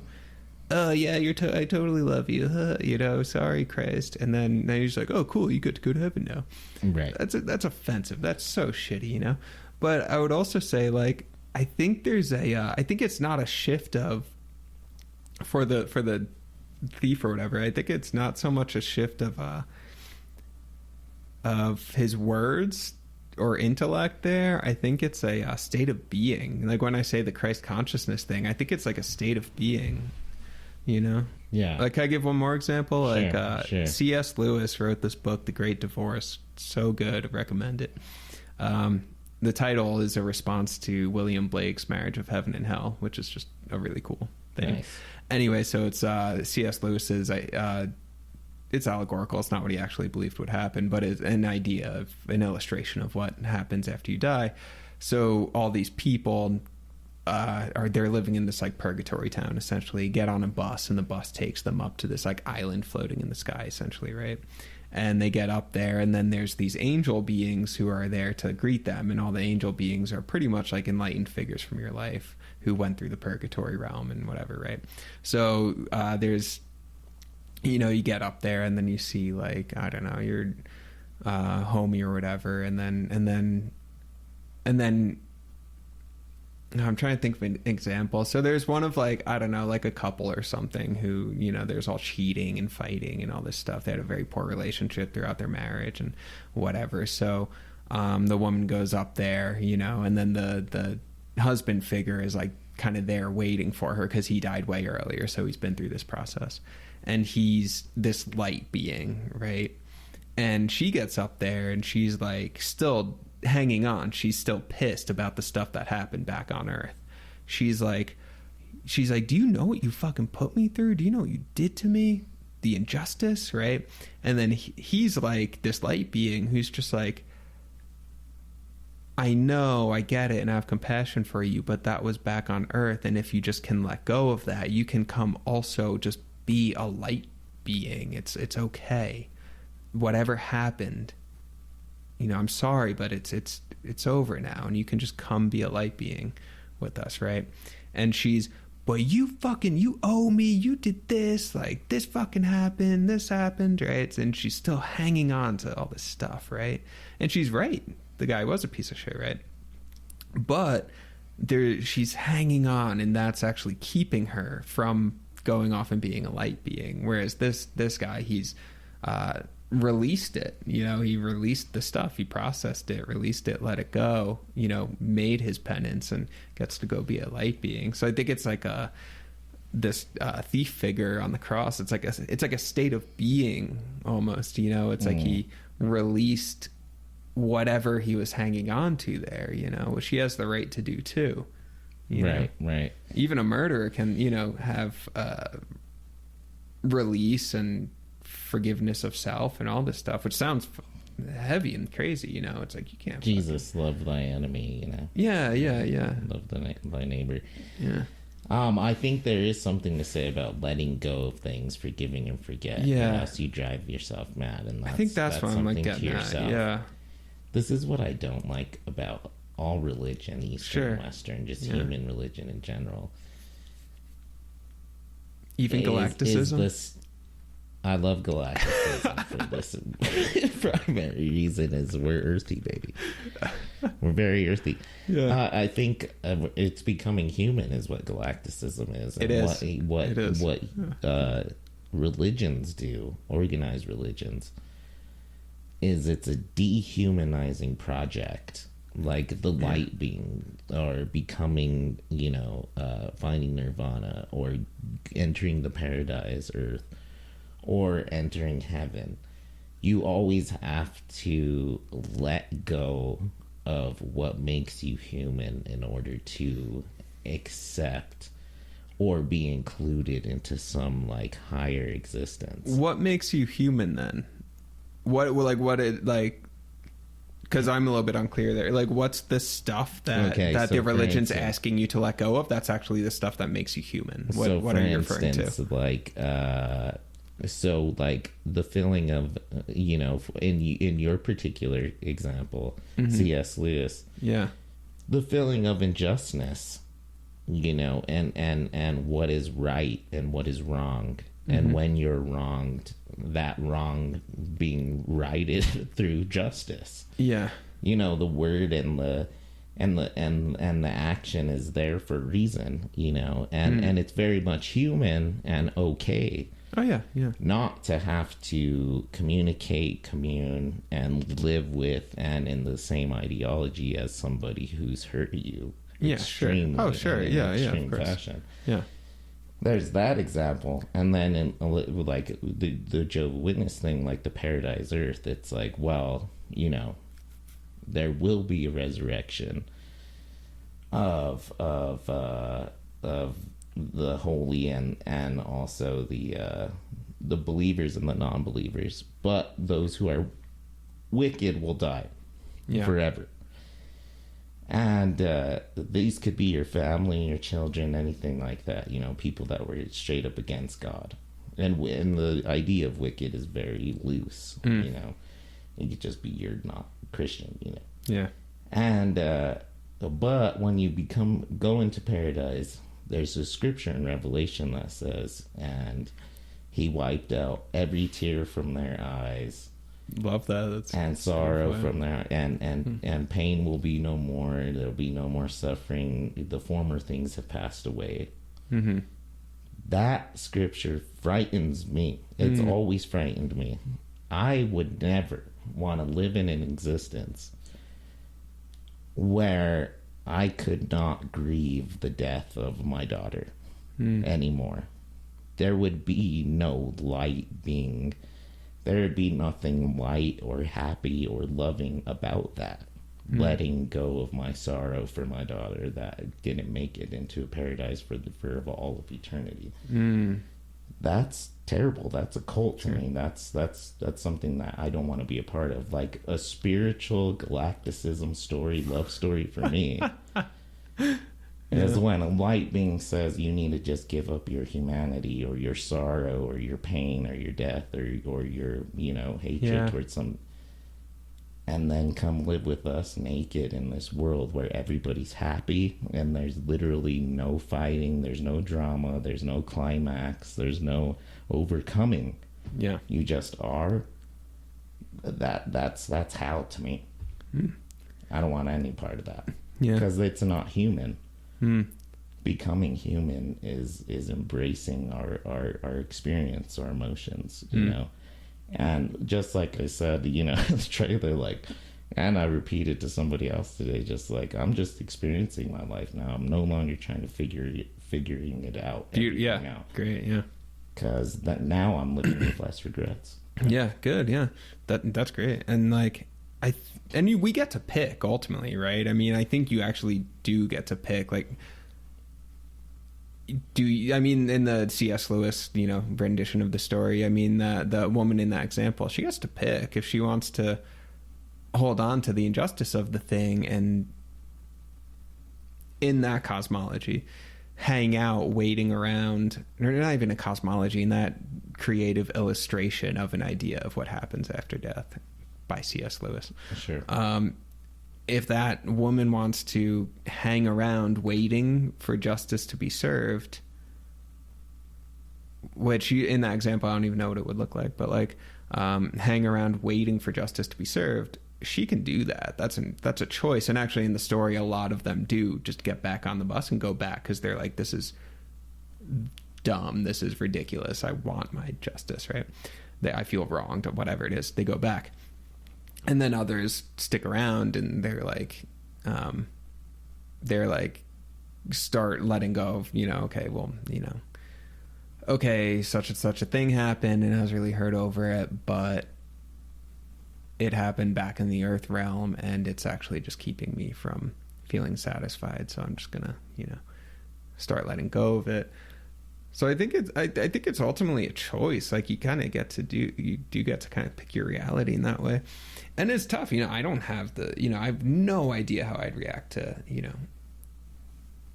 I don't know. Like I've heard stories, you know, like Ramdas tells a story about like a bereaved woman, her husband, the good relationship, husband dies, whatever. And this woman had done so much spiritual practice, meditation practice in her life that the guy dies, and they're older, you know, it wasn't a super tragic thing. The guy dies.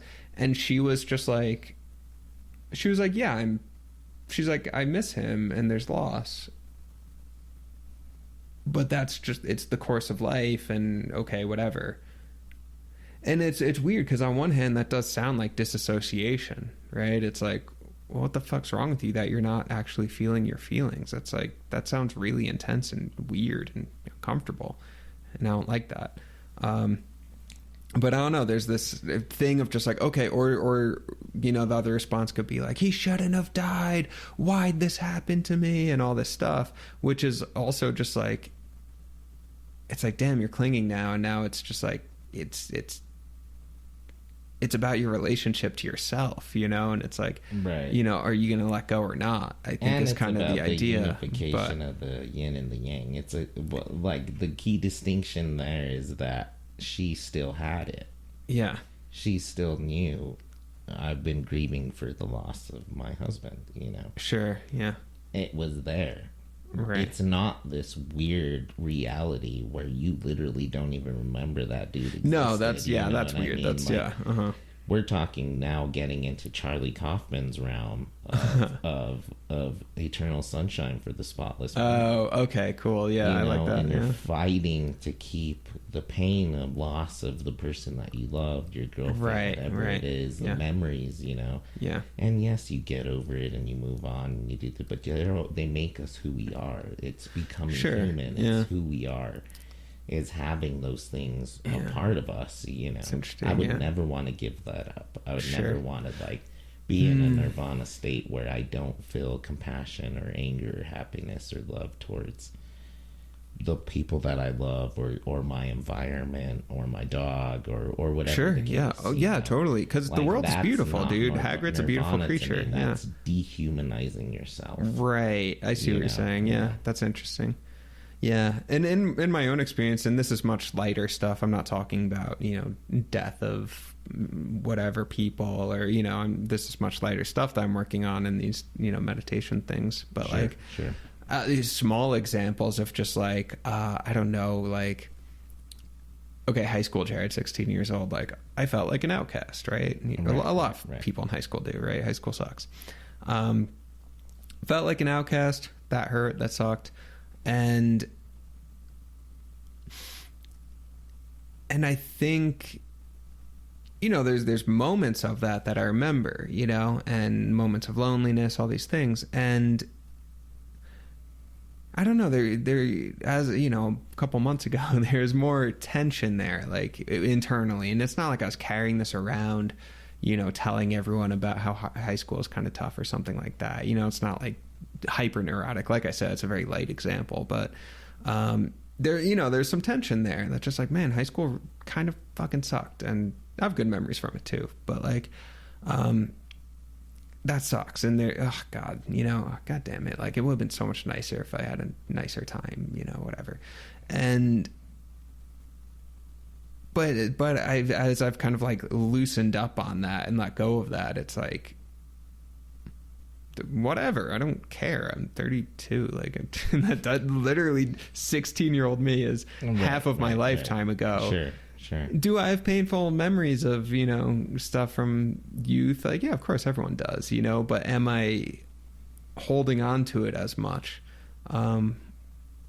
No, you know, I'm not completely let go of it, but it's like getting looser, and it's like, oh, okay, some shit happened, but that's okay, you know. It's like, life happens, you know, and that's fine. Would it make me more human if I was like, but this is what happened, and this is my story, it's who I am? Or is it nicer for me to just be like, yeah, that shit happened, but like, I'm 13 now, whatever. It's like totally different realm. That's back on the earth realm. Now I'm in the light realm. 30s, they're cool, you know. which do I want? You know, I want the one that's just like loosened up on that stuff, because it's just like, I don't want to carry that around, you know. Such and such a person did this to me when I was 11, and it's like, bro, who cares? Jesus Christ, like let go of that shit, you know. And again, which is healthy and it's fine. Yeah, but I think, but not like erasing a lot of memory or something. Like, you know, they don't. They see religion or the religions that they're in, and they construct it for their own benefit, you know. And I'm not trying to make that sound bad or whatever, but it's just like, you know, Mormonism or whatever, just like, cool, it's good for me because I'm like, you know, have a lot of friends and blah blah blah. It's really nice or whatever. And you know, a lot of people do displace families. Gave and me stuff, a job, you know, at his hardware store, and that's pretty cool, brother Jim Bob, you know, whatever.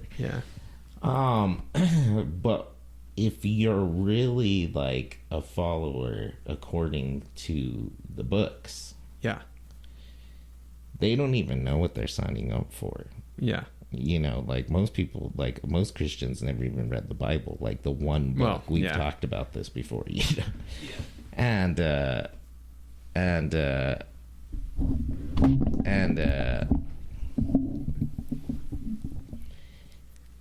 when you really look at it, it's like, holy shit, what am I signing up for? You know, where it's like, cool, this like Christian thing is good. It's like, help me stop drinking or whatever for some people, just as an example, you know.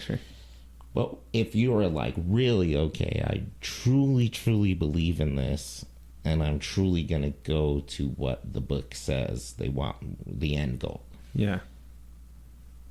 Most of them are frightening, you know what I mean? Like, like literally, like, like, this is good. Like, oh, cool. Like, you know, not gaining perspective on loss and whatever. This is how we get rid of PTSD, whatever. That's fine, you know. Like, a lot of people pray that aren't even Christians, just because it gives you a moment to meditate, whatever. But if you're literally like get down to the like Ted Cruz level, or the like some dude in the like Asia level that we don't know, the Asian Ted Cruz level, the Asian Ted Cruz, or like literally like, you know, Nirvana or heaven or paradise. No, those people are assholes. The idea is completely dehumanized. It's like, you have to become something that isn't human, and that's why it's always a separation of the God space, or like a different space than what you're already in, you know. Which we're in a human space, you know. And if you really got down to like, I want to go to paradise, you have to dehumanize yourself. No more pain. You're always going to be happy in paradise. I see. Yes, you'll be like Jonah and get new kids, but you won't grieve your old ones, you know. Well, that's a weird story too, the Job one, like, you know, or like Nirvana, you know, you're not going to be sad, but listen, though, you're going to be sitting by yourself in fucking forest for the rest of your life, and you're not going to have a human life anymore. You're not going to be human anymore. Right, I see what you're saying. It's a dehumanizing and paradise project, too. You know, paradise, heaven, whatever it is. Well, paradise, whatever. Paradise, heaven, nirvana. I mean, those are all concepts also. So if I'm talking about like releasing concepts in order to, you know, be in the, I don't know, reality right in front of you or something. Be in the present moment, all that. It's like, well, the idea of paradise or nirvana or heaven, whatever you think you're working for in the future, that's also just concepts and actually keeping you from a sense of presence, you know, because then it's well, I'm working towards nirvana. Well, you missed the point then. You know. Or and I mean, people eat fucking Ted Cruz or whatever. Like, I mean, come on, that's like absurd shit, which unfortunately is pretty common. But you know, or like I can't remember if I told this one on the pod, but like I met this woman once in like a Buddhist context where she was saying how she was like raised as a Christian. I don't remember which denomination, but she was raised Christian and her family's Christian, and Christianity's so shitty, blah blah blah, and now she's a Buddhist, and Buddhism really gets it, and she's a Buddhist, and now she's friends with Buddhists, and, and it was like, I just didn't really say anything in response, but I was just like, you missed it. You really missed the point, because all you're doing is displacing, and all your Christian shit onto Buddhist shit now. It's like you're just exchanging, one for the other. Right. I got a funny story for you. Yeah. So this guy was like, showed up to, like, when we were younger, like Jehovah's Witnesses, and single dude, whatever. Yeah. Kind of like weird, like isolated white dude, like kind of like socially awkward. Would always like scratch his balls all the time, and me and Dion would always make fun of him, like scratching his little, hey pal, But so this guy, he marries like one of the like I don't know, freaking I don't know, marries one of the sisters in the congregation, right? Yeah. That wasn't like the most educated or whatever, kind of came from like lower class, harder like background. Yeah. He marries her and has a couple kids with her. So anyways, one night, this guy and Jehovah's Witnesses, they believe 144,000 human beings will go up into heaven. Only 144,000. Number, very small. Yeah. Is 12 times 12 144? Yeah. It is, right? I think so. That's probably why. It's 12, like the disciples. And they come up, well, they have it's all according to numbers and calendars. Yeah, they're like big into numerology. If you ask them, they're like, wow, they said this on this date, and according to the Gregorian calendar, it's actually dumb. This many people. And anyways, like all religions, it's all fantasy, and you have to believe. Well, sure, and you're pretty much just like deep in the Harry Potter world, exactly, or something. Yeah. And that's why Tolkien and C.S. Lewis were so into religion, because their books were just like religion. Right. That's cool. Yeah. Huh. Yeah. So. So that whole concept, it's so ridiculous, once you really get into it. It's so wrong, and just like, wait, so what about the ball like scratcher all the guy? 144,000, they'd all be dead by now, blah blah blah. Yeah. So in order to become one, you just have to have, they say, like a visiting, you get visited by God somehow, like an angel or something. And one thing about the Jehovah's Witnesses is you're not allowed to question it. It's like scriptural or something. Okay. You're not allowed to question. So any Joe Schmo could just go in and be like, I'm part of the 144,000, and then you get to like drink of the wine and eat of the bread at the Jesus Memorial. Yeah. Everybody else just passes it, right? Yeah. So this dude works for my dad, just like the ball scratcher guy. One day has epiphany, visited by an angel, Whoa. Michael the Archangel, and freaking told him he was one of 144,000. He did it. He made it. Yeah. Hell yeah. Dude was only like, late 20s or like early 30s, just kind of weird, it didn't like fit the bill. Yeah. Because like everybody else is like from World War II, and sure, like they have some sort of like kind of like the purple status triangle within the community. Exactly. Right. Just like the Zen thing, they're like have eldership, and they're older, and they've been there forever, and right. So this dude, like, insane. He thinks so. Now he's like, people are like, all right, okay. Yeah. And it like comes with a social status, but now everybody thought this dude was crazy. Now they'd have to like kind of respect him, but then everybody's like, yeah, right, this guy. Yeah. When really, yeah, right, anybody, Yeah, sure. Yeah. So anyways, he would like gave talks, became like a priest and an elder and everything. Leaves the religion. Somehow something gets stumbled. I don't know. Leaves the Jehovah's Witnesses. Freaking takes his family with him. Goes and finds like an extreme Orthodox church, like in White Rock, a Jewish church. Judaism. Orthodox Judaism. Speaking Hebrew and shit. Freaking. And now the guy's a rabbi. Whoa. He's just making his rounds. He's right. Just like, sort of like the thing that you were saying earlier, just like, cool, now I'm like Buddhist. Right. I'm like friends with the Buddhists. It's like, now I'm a Jewish guy. And I'm like, eat hummus, man. Like, well, hey, man, I'm going to the Christian monastery once I'm done at the Zen one. Yeah, I'm going to. Pecos, man, New Mexico. Oh, that's true. That's the, what are those dudes called? That's where they Trappist. Ooh. The Trappist monks, right? Those dudes. They make the beer or something. They make the monk's ale, yeah. Yeah, monk's ale. Cool. I'll go make some monk's ale. I love walking around that monastery. I'd love to make some ale. Monastery Lake. Yeah. We could meet up there, do the pod. We should both go, dude. Let's both go. I'm ready. All right. I want to start our own monastery is what I want to do. The Galactic is a monastery. Monastery, yeah. Yeah. The great thing about the Galactic Monastery is you can build it in your mind. That's cool. That's cool. Yeah. But how about this though? We have to build it in people's minds for them. Well, there's always the like the guides or the professors of the galactic, truth. We got to write a Bible, essentially, our own, Quran. Yeah. That's what we'll write, and this is what we'll talk about. By the way, do you know that Dr. Jordan Peterson?